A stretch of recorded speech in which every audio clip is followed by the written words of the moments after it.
Hey everybody, it's Dale back with you with another quick video for you. I know I'm shooting with the camera. I don't have my GoPro. It's kind of a throw and go situation at work here. Yeah, so let's get down to it.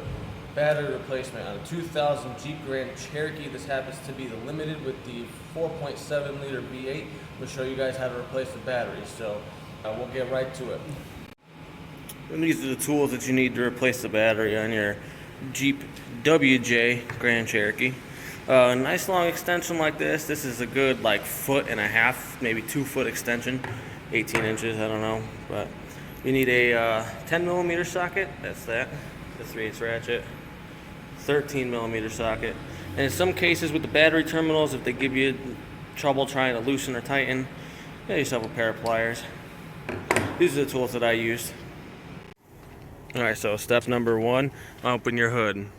Step number 2, if your shocks are worn out, get something to prop your hood.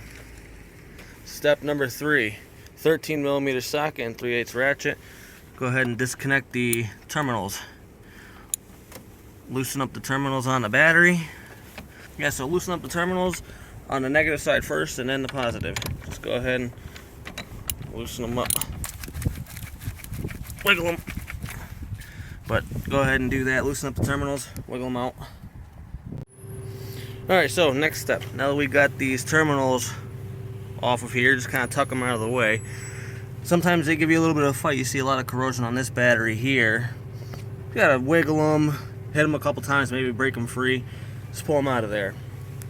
Next step, where my finger is, you can't really see it, but right here is a 10mm bolt. Loosen that up. You take that out, that's going to be your hold, that's the hold down for the battery. So take that out. And that bolt just comes right out. I love having an electric impact. But now this whole piece here is loose. You can take it out all the way if you want to, but you can. But now you have enough clearance, go ahead and pull the battery out. So there's that 10mm bolt I was talking about. Now that the battery is out, time to put the new battery in. When you put the battery in, you want to make sure that the lip goes underneath here. And when this gets tightened down so that battery doesn't go anywhere. Another thing too, make sure that your terminals are facing the same way. In this case, the positive is down by the front of the car. And the negative is about back by the firewall. Trying to do this. There we go. There it is.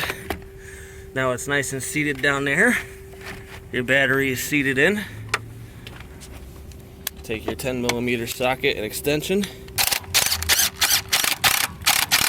Just tighten it down. You don't have to go nuts with it.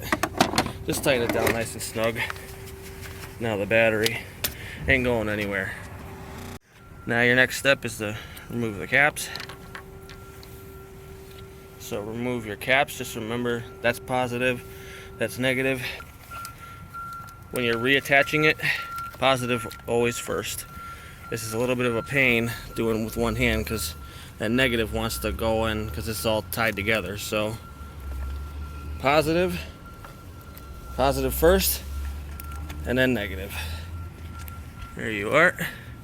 Now just take your 13mm socket, run these back in. Go ahead and run them back in so they're nice and snug. You don't need to kill them, just snug. And over here, again, just tighten it up until it's snug. Sometimes these things will be a little bit of a pain. You go to tighten this down just by, with the ratchet, and this whole thing will start spinning. Yeah, sometimes it's a pain. Just get yourself a pair of pliers or something.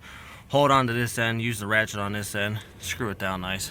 But usually, 9 times out of 10, when you replace a battery, they give you some kind of terminal grease too. Use it. I would say definitely use it if you got it. In this case, we're literally just replacing the battery and going. So, yeah. Make sure everything's good. Start it up.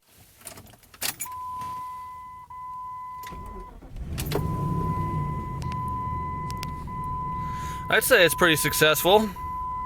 The successful battery replacement started right up. Voltage is right at 14, which if you notice, at least on my Jeep, this is not my Jeep, this is a co-worker's Jeep we're replacing the battery in, but a lot of the Jeeps, the WJs, for some reason, I don't know if the alternators are lower output or what, but they're usually around 14 volts, hit or miss. So that's completely normal. Usually around 14 is about where you want to see it. Yep, and then when you're done putting the new battery in, take your old battery back to the store or wherever you got it from. There's a core charge on batteries, and if you want to get your money back, you got to bring the old battery back in so they can recycle it. And not only that, but don't just throw the battery away. That's not good for the environment. Bring it back to the parts store, recycle it, do the proper thing, and get some money back out of it too. Why not? So bring the battery back. Yeah, so that's pretty much how you change a battery in a Jeep Grand Cherokee WJ. Pretty much the same thing as a ZJ, WJ, anything like that. They all kind of carry over. I appreciate you guys watching the video. I know it was kind of a little bit of a rough video. It wasn't the best quality. Very throw and go. I wasn't planning on filming it all today, but a situation came up and I decided to make a video for it. So hit the like button, subscribe. Thank you guys for watching. We're gonna bring you some more videos, and hopefully you guys will be there to watch them. So thank you for watching, guys.